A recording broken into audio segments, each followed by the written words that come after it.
રોજ આ ખારાપાટના દેગામ અને ખારાઘોડા એટલે કે જૂના ગામની પ્રાથમિક શાળાઓમાં વોટર કુલર અને 560 જેટલા વિદ્યાર્થીઓને પાણીની બોટલનું વિતરણ કરવામાં આવ્યું. વિચારો કે આવા ખારા વિસ્તારના બાળકોને મીઠા પીવાના પાણીની સુવિધા મળવી એ સાચા અર્થમાં રણમાં કોઈ મીઠા ઓએસિસ એટલે કે રણદ્વીપ મળવા સમાન જ છે. બીજું મોટું તારણ છે સેવા આપનાર સંસ્થાની સીધી ભાગીદારી. આ ભગીરથ કાર્ય અમદાવાદના વંદના મેમોરિયલ ટ્રસ્ટ દ્વારા કરવામાં આવ્યું છે.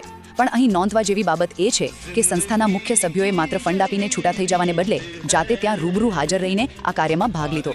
તમે જ કહો, માત્ર પૈસા આપવા કરતાં જ્યારે તમે જાતે ત્યાં ઊભા હો ત્યારે આ સેવા કાર્ય કેટલું વધુ જીવંત અને અંગત બની જાય છે, ખરું ને? આ પ્રોજેક્ટમાં નિવૃત્ત સ્થાનિક વિકાસ અધિકારી એટલે કે ટીડીઓ અને ગામના અન્ય આગેવાનો ખાસ હાજર રહ્યા હતા. સ્થાનિક આગેવાનોની આ હાજરી જ આવા પ્રોજેક્ટને આખા સમાજની સ્વીકૃતિ અપાવે છે અને લોકોનો વિશ્વાસ જીતે છે. આમ બહારની સંસ્થાની પહેલ અને સ્થાનિક આગેવાનોના મજબૂત સહયોગથી 560 વિદ્યાર્થીઓની રોજિંદી અને અત્યંત જરૂરી એવી પીવાના પાણીની મૂળભૂત જરૂરિયાત સફળતાપૂર્વક સંતોષવામાં આવી.